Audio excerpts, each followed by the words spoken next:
샬롬, 사랑하는 성도 여러분, 귀하신 우리 주님 예수님의 이름으로 문안 인사를 드리며 새벽 예배에 함께 하심을 환영하며 축복합니다. 우리 다 같이 기도하면서 오늘 새벽 예배 시작하도록 하겠습니다.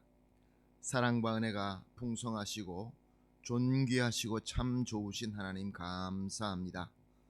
지난밤도 주님께서 함께하여 주셔서 편안하게 쉬고 이렇게 또 첫 시간도 주님께서 깨워주시고 인도하심으로 새벽 예배 주님 앞에 머리를 숙입니다. 주님, 오늘도 예배를 통하여 주님의 음성을 듣고 은혜 받게 하여 주시옵소서. 주님과 함께 시작하면서 오늘도 승리하는 열매 맺는 귀한 하루가 되게 하여 주시옵소서.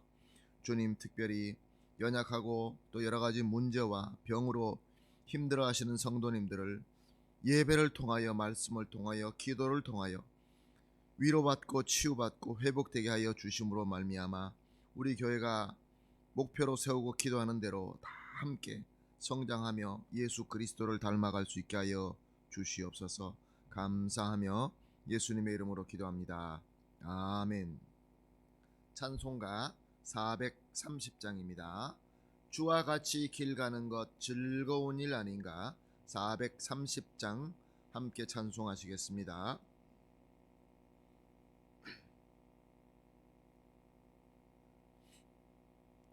주와 같이 길 가는 것 즐거운 일 아닌가.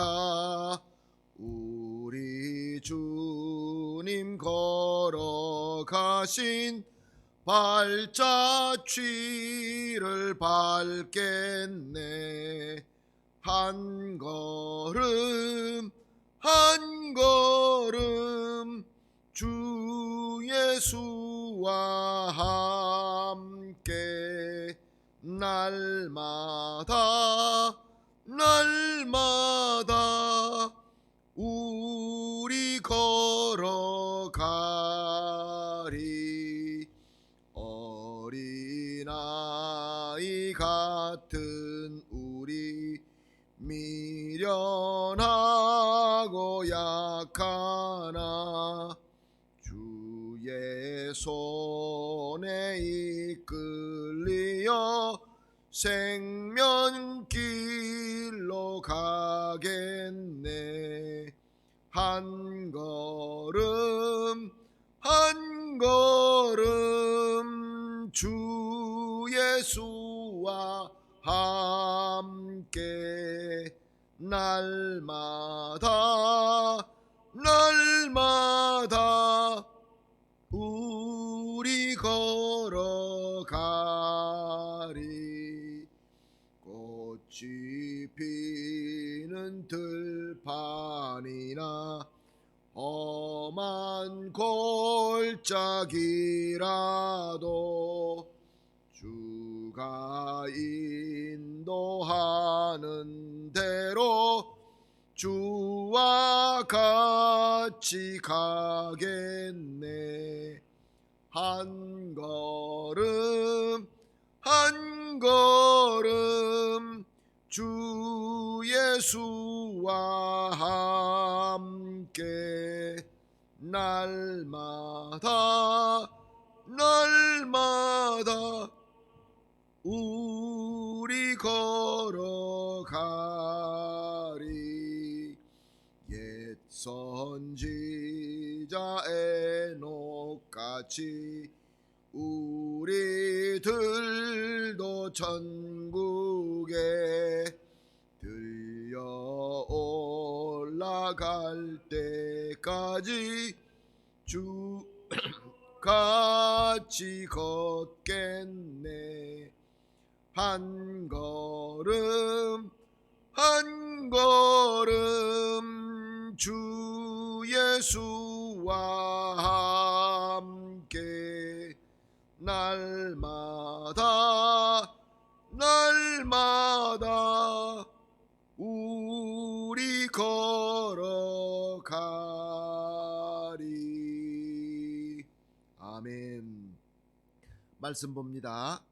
민수기서 24장 20절에서 25절까지 한 절씩 교독하시겠습니다.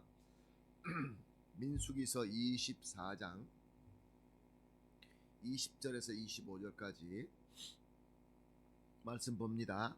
또 아말렉을 바라보며 예언하여 이르기를 아말렉은 민족의 으뜸이나 그의 종말은 멸망에 이르리로다 하고, 또 겐 족속을 바라보며 예언하여 이르기를 내 거처가 견고하고 내 보금자리는 바위에 있도다.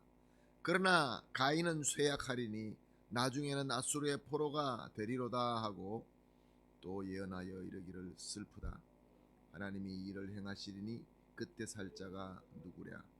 기띔 해변에서 배들이 와서 아수르를 학대하며 에벨을 괴롭힐 것이나 그도 멸망하리로다 하고, 함께 봅니다.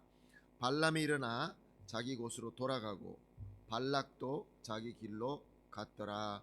아멘. 당시에 유명한 주술사인 발람이 모압 왕 발락의 부탁을 받고 이스라엘을 저주하기 위해서 왔지만 실패하고 맙니다. 하나님께서 허락하지 않기 때문에 성공할 수가 없었던 것입니다. 이제 떠나면서 모압 왕 발락에게 예언을 합니다. 그런데 이 예언은 그동안에 잡신을 통하여 예언한 것하고는 전혀 차원이 다른 예언이었습니다. 왜냐하면 하나님께로부터 받은 예언이기 때문에 그렇습니다. 우리는 이미 17절에서 19절에서 야곱에게서 별, 규 혹은 주권자가 나와서 모압과 셋의 자손과 에돔을 쳐서 멸할 것이다 라는 예언을 보았습니다. 이것이 무슨 뜻이다 라고 우리가 보았습니까?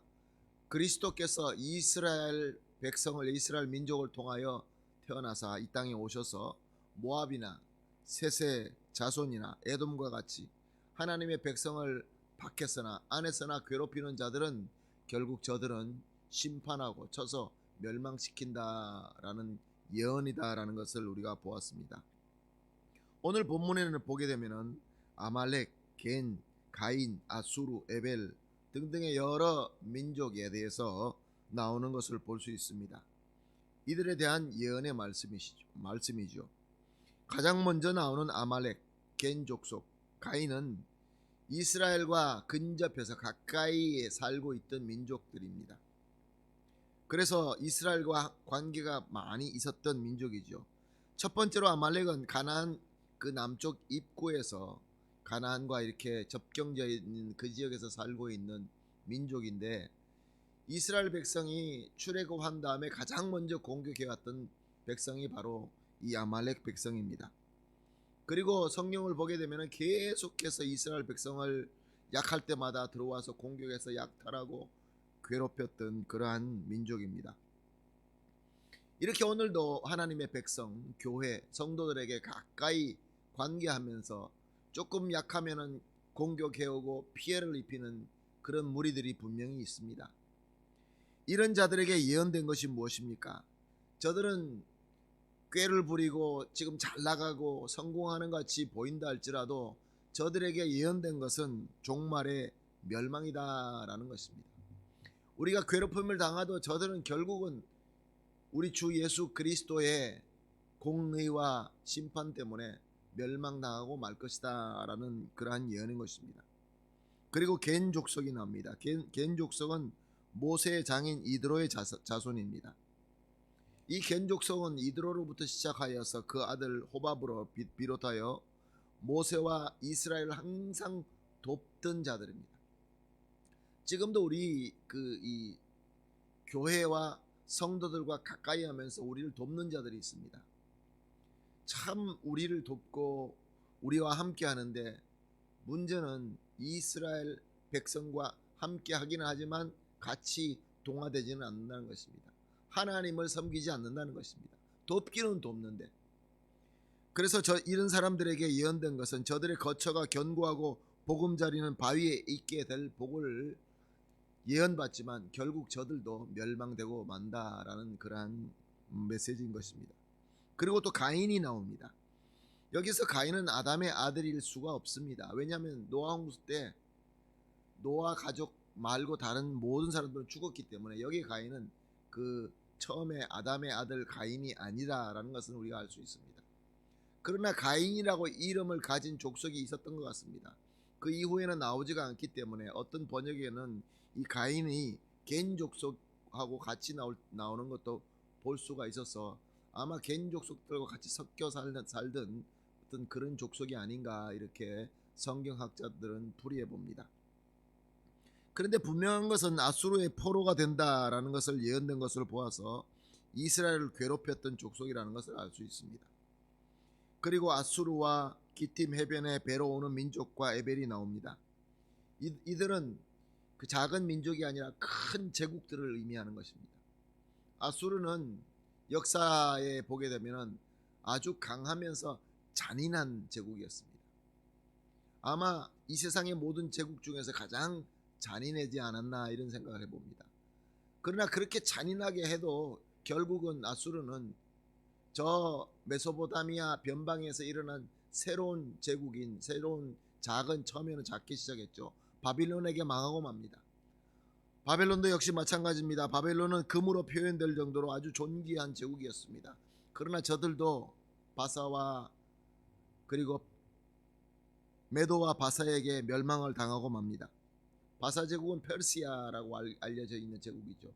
페르시아 제국이 얼마나 화려했습니까? 공중의 궁전이다라고 이렇게 일컬을 만큼 저들의 문화는 찬란했지만 그리스의 알렉산더에게 멸망하고 맙니다. 그리스의 알렉산더가 세운 제국은 또 얼마나 군사력이 강하고 또 헬라화를 시킬 만큼 저들의 문화는 대단했습니다. 그러나 역시 그리스도 로마에게 망하고 맙니다. 로마는 아마 우리 역사 가운데서 가장 강력하고 가장 화려하고 가장 부유했던 제국이다라고 사람들은 얘기합니다. 그러나 그 로마도 어디 있습니까? 다 무너지고 말았습니다. 지금은 어떤 제국들이 있습니까? 얼마나 거대한 제국이 있습니까? 그러나 저들은 공통되게 다 멸망했다는 것입니다. 저들은 작고 크고 이스라엘과 가까이 있든지 멀리 있든지 항상 이스라엘 백성, 즉 하나님의 백성을 괴롭혔던 이 백성들은, 이 나라와 제국들은 결국 하나님께서 멸망시키고 만다라는 메시지인 것입니다. 사랑하는 성도 여러분, 오늘 우리가 첫 시간 나와서 예배드리며 기도하러 나왔습니다. 우리의 기도의 제목 중에서 아마 거의 다가 하나님, 내 주변에 있는 저 아말렉, 내 주변에 있는 저 모압, 내 주변에서 저 거대한 아수르 너무나 괴롭습니다. 주님 어떻게 할까요? 하나님 좀 해결해 주십시오. 그러면서 우리가 간구합니다.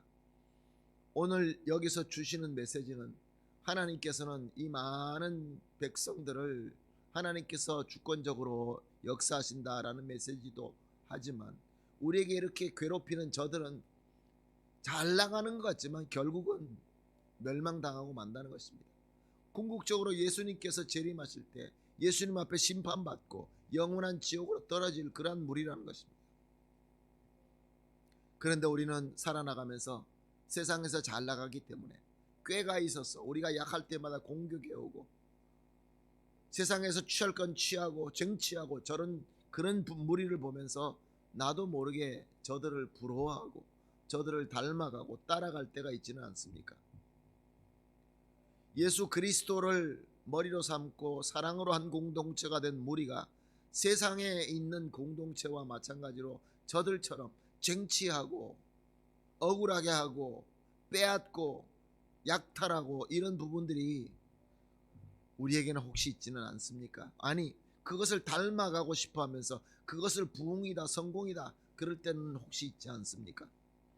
오늘 이 말씀을 통하여 우리 주님께서 주시는 메시지가 참 많이 있습니다. 우리는 하나님께서 예수 그리스도라는 그 귀한 희생으로 말미암아 하나님의 자녀, 하나님의 백성이 되었습니다. 너무나 큰 복을 받게 되었죠. 그리고 우리가 하나님의 그 역사하심 가운데 함께 동력할 수 있는 역사의 주인공으로 불러주셨습니다. 오늘 우리에게 주어진 것이 큰 나라, 작은 나라, 먼 나라, 또 가까운 나라, 그런 우리 환경 속에서 우리는 오늘도 살아나갈 것입니다. 그러나 살아남기 위해서 사는 것이 아니라 하나님의 백성으로 우리 주님께서 맡겨주시는 그 사명을 위해서 우리는 살고 있는 것입니다. 침묵하고 산다 할지라도 우리가 예수 그리스도를 닮아갈 때에 주님의 빛과 소금이 되어서 많은 사람들에게 예수 그리스도의 소망의 씨앗을 뿌려지게 될 줄로 믿습니다. 그러한 사명감을 가지시고 오늘도 주님 안에서 승리하는 저와 여러분이 되시기를 예수님의 이름으로 축복합니다. 아멘. 함께 기도할 제목을 소개합니다. 첫 번째 기도입니다. 하나님의 말씀과 말씀대로 이루어지는 역사를 보면서 우리가 하나님의 백성이 된 것을 기뻐하며 감사하게 하여 주시옵소서. 두 번째로 하나님의 공의로 멸망할 세상의 강함과 승리의 마음이 빼앗기지 말게 하여 주시옵소서. 마지막으로 오직 하나님의 말씀으로 하나님의 뜻을 잘 알고 신실하게 순종하게 하여 주시옵소서. 세 가지를 합심하여 기도하시고 개인적으로 기도하시다가 돌아가시도록 하겠습니다. 다 같이 기도하겠습니다. 하나님 감사합니다. 오늘도 귀한 말씀을 주시고 성령님으로 조명하여 주시어서 깨닫게 하여 주시니 감사합니다. 하나님 아버지, 하나님의 말씀을 보면서 또 말씀대로 이루어져 가는 역사를 보면서 우리가 하나님의 백성이 된 것을 기뻐하며 감사할 수 있게 하여 주시옵소서. 절대로 하나님의 공의로 멸망할 저 세상의 강함과 승리에 우리 마음이 빼앗기거나 저들을 향하여 쫓아가거나 따라가거나 합의하지 말도록 주님 붙잡아 주시옵소서. 오직 하나님의 말씀으로 하나님의 뜻을 잘 알 뿐만 아니라 신실하게 순종하게 하여 주시옵소서. 감사하며 예수님의 이름으로 기도합니다. 아멘.